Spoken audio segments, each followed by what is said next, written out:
নমস্কার, সাত কথাতে আপনাদের সবাইকে স্বাগত। আজকে এই 3 পিস বাসি রুটি দিয়ে এমন একটি রেসিপি শেয়ার করব যা আপনারা সকালের ব্রেকফাস্টেও বানাতে পারবেন বা সন্ধ্যেবেলার টিফিনের জন্যও বানাতে পারবেন এবং বাচ্চা বা বড় সবারই খুব পছন্দ হবে। আশা করছি রেসিপিটি আপনাদের ভালো লাগবে। ভালো লাগলে প্লিজ আমার চ্যানেলটিকে সাবস্ক্রাইব করে আমার সাথে থাকবেন। চলুন রেসিপিটি শুরু করা যাক। এই রেসিপিটি বানানোর জন্য সবার প্রথম একটি পাত্রের মধ্যে একটি বেশ বড় সাইজের পেঁয়াজ কুচি দিয়ে দিলাম, আর কিছুটা ক্যাপসিকাম কুচিও দিয়ে দিলাম। এবার দিয়ে দিচ্ছি একটি মাঝারি সাইজের টমেটো কুচি, বেশ কিছুটা ধনেপাতা আর একটা কাঁচা লঙ্কাকে ছোটো ছোটো টুকরো করে কেটে রেখেছিলাম সেটা দিয়ে দিলাম, আর বেশ কিছুটা ছানা এভাবে হাত দিয়ে ঝুড়ো ঝুড়ো করে দিয়ে দিচ্ছি। আপনারা চাইলে ছানার পরিবর্তে পনিরকেও ছোটো ছোটো টুকরো করে এর মধ্যে দিতে পারেন। একটা চিজের কিউব এভাবে ছোটো ছোটো টুকরো করে কেটে নিয়েছি, সেটাও দিয়ে দিলাম। এবার দিয়ে দিচ্ছি পরিমাণ মতো লবণ, দিয়ে দিচ্ছি 2 টিস্পুন মতো টমেটো কেচাপ।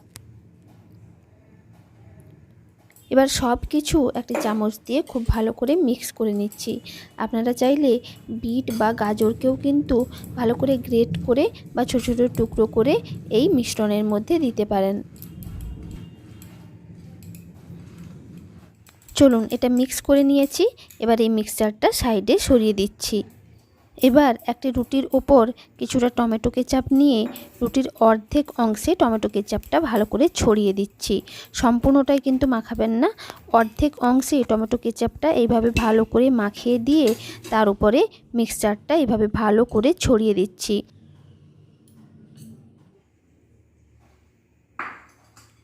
মিক্সারটা দেওয়া হয়ে গেছে, এবার ওপরের অংশটা এইভাবে ভাঁজ করে দিচ্ছি, আর একইভাবে বাকি দুটো রুটিকেও রেডি করে নিচ্ছি। এই দেখুন 3টে রুটি রেডি করে নিয়েছি। এদিকে গ্যাস চালিয়ে একটি বেশ বড় সাইজের তাওয়া বসিয়ে দিয়েছি। তাওয়াটা গরম হয়ে গেছে, বেশ কিছুটা সাদা তেল দিয়ে খুন্তির সাহায্যে তেলটাকে চারিদিকে ভালো করে ছড়িয়ে দিচ্ছি। একে একে রুটিগুলোকে তাওয়ার উপর বসিয়ে দিচ্ছি, তবে একটু সাবধানে বসাবেন যাতে ভেতরের যে পুরটা আছে সেটা পড়ে না যায়। দেখুন 3টেই বসিয়ে দিলাম। এবার ঢাকা দিয়ে একদম লো ফ্লেমে 2 থেকে 2.5 মিনিট এটাকে রান্না করে নিচ্ছি। প্রায় 2.5 থেকে 3 মিনিট হয়ে গেছে। এবার ঢাকনাটা খুলে খুব সাবধানে এগুলোকে উল্টে দিচ্ছি। আপনারা চাইলে এই রুটিগুলোকে কিন্তু ঘি বা বাটারেও ভেজে নিতে পারেন, এবং এই যে মিশ্রণটা বানিয়েছিলাম সেটাতে টমেটো কেচাপের সাথে কিছুটা মেয়োনিজও দিতে পারেন, তাহলে কিন্তু আরও টেস্ট বেড়ে যাবে। চলুন এগুলো উল্টে দিয়েছি। এবার কিছুটা তেল খুন্তির মধ্যে নিয়ে চারপাশে ভালো করে ছড়িয়ে দিচ্ছি, যাতে নিচের দিকটাও বেশ লাল লাল করে ভাজা হয়ে যায়। লো ফ্লেমে এই সাইডটাও 2 থেকে 2.5 মিনিট ধরে ভেজে নিয়েছি, এবং দুই পাশটাই বেশ লাল লাল করে ভাজা হয়ে গেছে। এবার গ্যাসের ফ্লেমটা অফ করে দিচ্ছি, আর এগুলোকে একটি পাত্রের মধ্যে তুলে নিচ্ছি।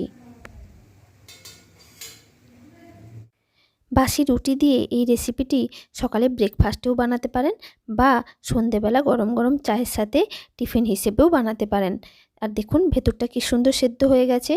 আপনারা কিন্তু বাড়িতে নিশ্চয়ই একবার ট্রাই করবেন, আশা করছি আপনাদের ভালো লাগবে। আর এরকম নিত্য নতুন রেসিপি পেতে আমার চ্যানেল সাত কথাকে সাবস্ক্রাইব করে নেবেন, আর সাবস্ক্রাইব করার পর পাশে থাকা বেল আইকনটি প্রেস করে দেবেন, যাতে আমার যে কোনো নতুন ভিডিও আপনাদের কাছে সবার আগে পৌঁছে যায়। আর এই রেসিপিটি ভালো লাগলে একটি লাইক করে দেবেন, সবার সাথে শেয়ার করবেন, আর নিচে কমেন্ট করে জানাবেন কেমন লাগলো। নমস্কার।